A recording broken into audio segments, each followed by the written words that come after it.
The live TV, सच सबसे आगे। नमस्कार, मैं अनमोल प्रीतम और आप देख रहे हैं द लाइव टीवी।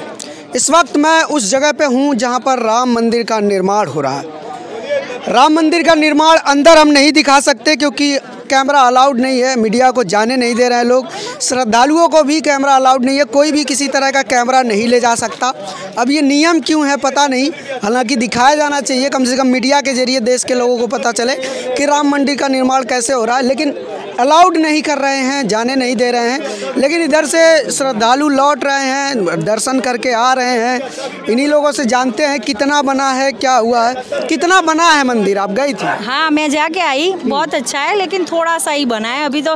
खाली वो जो बोलते हैं ना अपने स्थापना की है रामदेव भगवान की, बस वही है। अच्छा, फाउंडेशन जिसको बोलते हैं, नींव रखी है, बस ईंट रखी है वहाँ बस। लेकिन बहुत अच्छा है, बनेगा तब बहुत मस्त बनेगा। फोटो देखा होगा आपने? हाँ, बहुत अच्छा है, बहुत मस्त। ब्लू कलर का है, उसका श्रृंगार किया है आज, बहुत मस्त लग रहा है, अच्छा है। कितना आप भी दर्शन करके? जी बिल्कुल जी। कितना बन चुका है? मतलब सर लग तो निर्माण हो तो रहा, जो जिस हिसाब से सिलाएं दिख रही है, जो पत्थर के भी जो भी दिख रही है, कार तो चल रहा है, दिख रहा है, दिख रहा है, बिल्कुल कार हो रहा है सर।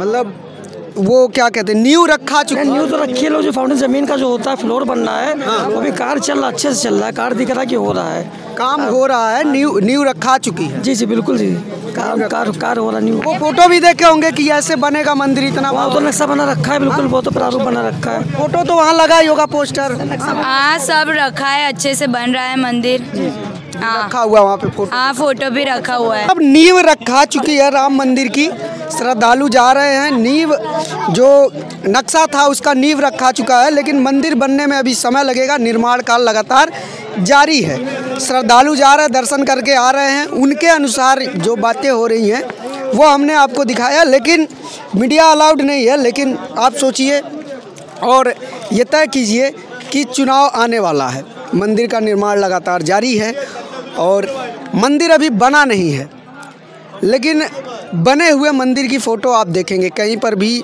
इस तरह की फ़ोटो आप भाजपा के चुनाव प्रचार में नहीं देखेंगे, किसी पोस्टर में नहीं देखेंगे कि मंदिर कितना बना है। जो उसका मॉडल है बस वो दिखाया जाता है कि ऐसा मंदिर बनेगा। हालांकि मंदिर तो कोर्ट के आदेश से बन रहा है, सुप्रीम कोर्ट के फैसले के बाद बन रहा है, लेकिन उसको क्रेडिट के रूप में भाजपा अपने पोस्टर पे दिखा रही है। तो यहाँ भी चुनाव आयोग को ये इस बात पे क्लेम होना चाहिए कि कोई एक विशेष पार्टी अपने पोस्टर पर किसी सरकारी काम को कैसे दिखा दे रही है, एक राम मंदिर को किस तरह से बीजेपी दिखा रही है। और अयोध्या में हैं हम, तो अयोध्या का चुनावी गणित भी बदल रहा है। कल अखिलेश यादव आए थे, उसके पहले योगी आदित्यनाथ आए थे, और इन सब दौरों के बावजूद जो सियासी माहौल है अयोध्या का, उन सब पे हम लगातार आपको रिपोर्ट दिखाते रहे हैं, लगातार चर्चाएं दिखाते रहे हैं। संतों की बात हमने दिखाई कि कुछ संत भाजपा के समर्थन में हैं, कुछ संत सपा के समर्थन में हैं, और कुछ संत एकदम न्यूट्रल हैं, वो नहीं चाहते। 20% संख्या ऐसे भी संतों की है जो किसी तरह का राजनीतिक विचार नहीं रख रहे हैं, लेकिन बाकी के संतों में फाइट है। कुछ संत सपा की तरफ है, कुछ संत भाजपा की तरफ है। लेकिन सबसे बड़ा सवाल ये है कि जिस मंदिर के निर्माण के दावे किए जा रहे हैं, ये कहा जा रहा है कि मंदिर बन चुका है, पोस्टर में वो आम जनमानस तक मैसेज ये जा रहा है कि मंदिर बन चुका है, लेकिन यहाँ मीडिया को अलाउड नहीं है। अगर मीडिया अलाउड होती तो हम जाते, दिखाते, आपको एक एक इंच दिखाते, एक एक चीज़ें दिखाते कि क्या वहाँ पर बन रहा है, क्या नहीं बन रहा है। लेकिन लोगों से हमने बात की, लोगों सबसे पहले इसीलिए हमने लोगों से बात करके आपको बता दिया कि कितना निर्माण हुआ है। ऐसे में सवाल ये उठता है कि मंदिर एक प्रक्रिया के तहत, जो कोर्ट का आदेश है उसके तहत निर्माण होता रहेगा, आगे जब भी उसका टाइम ड्यूरेशन होगा तब पूरा होगा। लेकिन निर्माण से पहले निर्माण वाली फ़ोटो लगाकर वोट मांगना कहाँ तक जायज़ है? और अगर मंदिर के नाम पर वोट मांगा जा रहा है तो फिर उस पर चुनाव आयोग संज्ञान क्यों नहीं ले रहा है? दूसरी बात, अयोध्या के सियासी गणित पर। अयोध्या का माहौल ऐसा है कि आप अगर यहाँ पर बात करेंगे, संतों से बात करेंगे तो दो तरह की बातें आएंगी, आम लोगों से बात करेंगे तो दो तरह की बातें आएंगी। और दूसरी तरफ कास्ट का भी एंगल है, कास्ट का भी एंगल है। हमने ये कोशिश की जानने की, तो हमें ये भी समझ में आया कि यहाँ पर कास्ट एंगल भी काम कर रहा है वोटों में। हालांकि ये धर्म नगरी है, राम की नगरी है, लेकिन चूँकि कास्ट एक इंडिया भारत की सामाजिक संरचना में बहुत ही महत्वपूर्ण चीज़ है, इसलिए कास्ट का वोट पर भी प्रभाव पड़ता है और वो यहाँ पर भी पड़ता दिख रहा है। तो ये सारी तमाम बातें हैं, और वो सारी बातें हैं इतिहास से जुड़ी बातें हैं, भविष्य से जुड़ी बातें हैं। 6 दिसंबर 1992 जब बाबरी विध्वंस हुआ और उसके बाद से पूरी देश की राजनीति बदल गई। सिर्फ राजनीति ही नहीं बदली, सामाजिक ताना बाना भी बदला। उसके प्रतिक्रिया में पूरे देश में अलग अलग जगहों पे दंगे हुए, मुंबई में हुए, गुजरात में हुए। ये दंगे, इस दंगों में जान गंवाने वालों की संख्या हज़ारों से ऊपर रही। लेकिन इन दंगों के अलावा इसकी प्रतिक्रिया विदेश में भी हुई। बांग्लादेश में हुआ था, बांग्लादेश में इसकी प्रतिक्रिया हुई, वहाँ पर भी दंगे हुए। तो जो राजनीति बदली, सिर्फ राजनीति नहीं बदली, सामाजिक ताना बाना भी बदला। लोगों के अंदर भी जो कम्युनिटी के अंदर गहराई थी वो बढ़ी, वो लगातार बढ़ती गई, क्योंकि उसके बाद से राजनीति में कम्युनल बातें होने लगी। धर्म उभर कर सामने आने लगा। लोगों के लिए धर्म बाकी के बेसिक मुद्दों, जो उनके एसेंशियल इश्यूज़ होते हैं, उनसे ज़्यादा प्रायोरिटी में आने लगे। और ये एक पार्टी से शुरू होकर अब सोचिए कि 2014 तक आते आते बीजेपी ने इस तरह का पूरा अपना सेटिंग बिछाया, इस तरह से उसने काम किया, इस तरह से उसने राजनीति की कि 2014 आने के बाद उसने सभी पार्टियों को धर्म के मुद्दे पर लड़ने को मजबूर कर दिया। हर पार्टी बीजेपी के मुद्दे पर लड़ने पर मजबूर हो जाती थी। हर पार्टी बीजेपी के पिच पर, बैठे बैठाए पिच पर खेलने को मजबूर हो जाती थी। लेकिन इस बार गणित बदला है। गणित ये बदला है, चूँकि आप दो चीज़ें लीजिए, अगर आपको समझना है चुनावी गणित को, तो गणित कैसे बदल रहा है ये समझना है, तो आपको दो चीज़ें बहुत ध्यान में रखनी होंगी। एक, प्रधानमंत्री का वो भाषण जिसमें वो कह रहे हैं कि हम सांड से और आवारा पशुओं से उत्तर प्रदेश की जनता को निजात दिलाएंगे, 10 मार्च के बाद इसका हल ज़रूर निकालेंगे, पहली बात। दूसरा मुद्दा, प्रधानमंत्री नरेंद्र मोदी का बहराइच में वो भाषण जिसमें वो मुस्लिम महिलाओं से कहते हैं कि आप हमें वोट दीजिए क्योंकि आप हमारे परिवार का सदस्य हैं, हमने ट्रिपल तलाक ख़त्म किया। इन दो बातों को पकड़िए और ये समझिए कि सेकुलर पॉलिटिक्स, मुसलमानों की पॉलिटिक्स करने की वजह से, मुसलमानों की बात करने की वजह से, सभी धर्मों की बात करने की वजह से समाजवादी पार्टी को यही प्रधानमंत्री नरेंद्र मोदी नमाजवादी पार्टी कहते हैं। समाजवादी पार्टी मुसलमानों का नाम ले, मुसलमानों के हित की बात करे तो उसको नमाजवादी कहते हैं। लेकिन प्रधानमंत्री मोदी खुद अपने भाषण में मुस्लिमों से वोट मांग रहे हैं, तब ये उनकी देश हित की बात हो जाती है। पहली बात ये। दूसरी बात, सांड।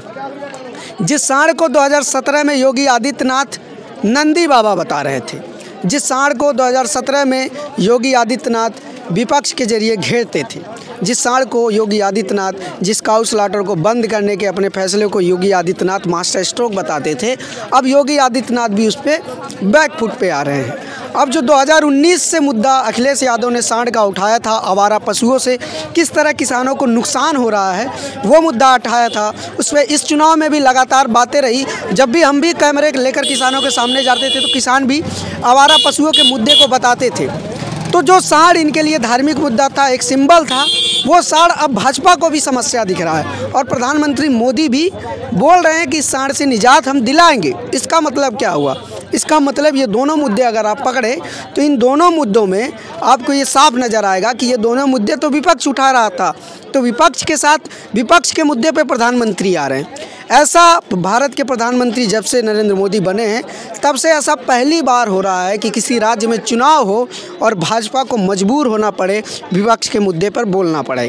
तो ये बड़े टर्न है। इस टर्न को समझिए और समझते समझते ये भी समझिए कि किस तरह से जो भाजपा विपक्ष को मजबूर कर देती थी, आज विपक्ष ने मजबूर कर दिया है भाजपा को अपने पिच पर खेलने के लिए। लेकिन हम अयोध्या में हैं और अयोध्या का गणित हम समझाते चले कि अयोध्या का गणित ये है कि पवन पांडे हैं यहाँ से सपा से और बीजेपी से हैं गुप्ता जी, वेद प्रकाश गुप्ता जी। अब गुप्ता और पांडे दो अलग अलग कास्ट हैं, दोनों कास्ट का भी फैक्टर यहाँ पर काम कर रहा है। मंदिर के साथ साथ जो बाकी चीज़ें हैं, जैसे जो यहाँ पे ई रिक्शा चलाने वाले हैं, जो रिक्शा चलाने वाले हैं, जो नाविक हैं, जो माझी जाति के हैं, मल्लाह जाति के हैं, जो मंदिर के अलावा, जो पूजा पाठ के अलावा बाकी सब चीज़ों में लगे हैं, जो छोटे छोटे काम करते हैं, जो यहाँ दिहाड़ी के मजदूर करते हैं, उनकी समस्याएं तो हैं। उनका कहना है कि जब भी योगी आदित्यनाथ आते हैं तो 2 दिन के लिए, 3 दिन के लिए अयोध्या बंद पड़ जाता है, उनको ढंग से काम नहीं मिलता, श्रद्धालु नहीं आते, तो उनकी भी समस्या होती है। तो ये सारी समस्याएं हैं। महंगाई का मुद्दा भी बहुत सारे लोगों के लिए है, बेरोजगारी का मुद्दा भी बहुत सारे लोगों के लिए है। लोगों को कहना है कि अयोध्या को मुद्दा बनाकर अयोध्या के लिए कुछ नहीं किया, बाकी पूरे देश में सरकार बना ली, लेकिन अयोध्या वालों का विकास वही का वही रुका हुआ है। कुछ इंफ्रास्ट्रक्चर बन गया, कुछ थोड़ा सा विकास हो गया, लेकिन जो मुख्य विकास है कि अयोध्या के लोगों का इंडेक्स बढ़े, जो पैरामीटर्स हैं हेल्थ के इशू पे उनका विकास हो, उनका शिक्षा में विकास हो, उनको रोज़गार में विकास हो, वो चीज़ें अभी भी पीछे हैं और जिस गति से बढ़नी चाहिए थी उस गति से नहीं बढ़ी हैं। तो ये मुद्दे भी काम कर रहे हैं। हालांकि राम मंदिर का मुद्दा भी टच कर रहा है लोगों को, नो डाउट, खासकर अयोध्या के लोगों को, यहाँ के इमोशन से जुड़ा है कुछ लोगों के, तो वो लोग टच कर रहे हैं। लेकिन उसको भी अगर आप गहराई में जाके देखेंगे तो जो लोग आज राम मंदिर पे वोट दे रहे हैं वो कल भी दिए थे। इसका मतलब क्या है? इसका मतलब कि ये लोग कोर हार्डकोर हिंदुत्व के वोटर हैं। तो जो आज दे रहे हैं वो कल भी दिए थे, लेकिन जो कल दे चुके थे, जो विकास के नाम पे वोट दिए थे, वो अब बीजेपी से कट रहे हैं। तो कोर वोटर अगर हम बात करें 2009 के इलेक्शन में, जब नरेंद्र मोदी 2014 में आए और उन्होंने 100 स्मार्ट सिटी, 2 करोड़ रोजगार, बहुत सारे वादे किए, 15-15 लाख रुपए, ये सारे विकास के मुद्दे थे और इन मुद्दों पर उन्होंने चुनाव लड़ा था, इसलिए उनका वोट परसेंटेज बढ़ा। लेकिन उससे पहले 2019 में जब 2009 में जब बीजेपी लड़ रही थी तब उसका वोट परसेंटेज 19% था। यानी कि ये मान के चले कि नरेंद्र मोदी के आने के बाद जब कांग्रेस की लहर थी तब बीजेपी का कोर वोटर जो था, जितना वोट पड़ना चाहिए था बीजेपी को, जाहिर सी बात है वो कोर वोटर ही था, ऐसी लहर में जो पड़ा वो 19% था।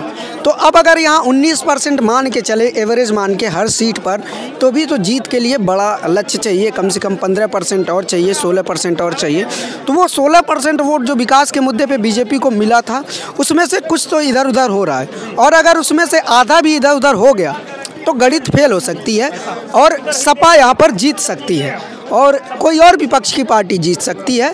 लेकिन अगर ये बंटवारा हुआ तो, और विकास के मुद्दे पे योगी आदित्यनाथ नो डाउट जिस तरह से उनसे उम्मीद थी, जिस तरह की एक्सपेक्टेशन थी, जिस तरह के उन्होंने वादे किए थे, उस पर खरे नहीं उतरे हैं। तो कुछ वोट तो खिसक रहा है, लेकिन वो वोट कितना खिसक रहा है ये एग्जैक्टली कैसे बताया जा सकता है? वो एग्जैक्टली पता चलेगा 10 मार्च को ही। फिलहाल अयोध्या के साथ साथ हम पूरे उत्तर प्रदेश के चुनावी समीकरण को समझा रहे हैं, आप समझते रहिए। और ये राम जन्मभूमि, जिस राम जन्मभूमि को लेकर, जिस राम मंदिर को लेकर पूरे उत्तर प्रदेश में वोट मांगा जा रहा है, उसकी स्थिति ये है कि अभी नींव पड़ी है, लेकिन पोस्टर में मंदिर पूरा बन चुका है। पुलिस हमें अंदर जाने नहीं दे रही है, अलाउड नहीं है, नहीं तो हम अंदर जाते, आपको बहुत सारी चीज़ें समझाते, बहुत सारी चीज़ें दिखाते, सच्चाई दिखाते, लेकिन हकीकत दिखाने पे शायद पहरा है। सिर्फ गोदी मीडिया के लोग जा सकते हैं क्योंकि वो उनकी पक्ष की बात करते हैं, हम नहीं जा सकते क्योंकि हम सच दिखा देंगे, इसलिए हमें रोक दिया गया है। किसी भी तरह के हम जैसे मीडिया को रोक दिया गया है। लेकिन जो रिजल्ट होगा वो चौंकाने वाला हो सकता है, ऐसा हमें लग रहा है। आपको क्या लगता है? आप भी हमें ज़रूर बताएं। कैमरा पर्सन संजीत के साथ मैं अनमोल Pritam, Ram Janmabhoomi, Ayodhya, UP. The live TV, सच सबसे आगे।